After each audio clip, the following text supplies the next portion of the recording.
లోకమున రూపింపకమునుపే క్రీస్తు మిమ్ములను ప్రతిష్ఠించేగా, తన సేవకై మిమ్ములను పిలిచే, తన రాజవ్యాప్తి కోసమేగా.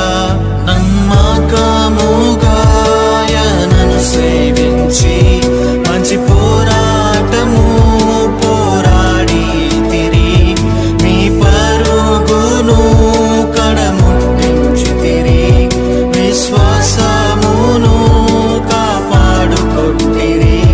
మీ మాదిరికే వందనం,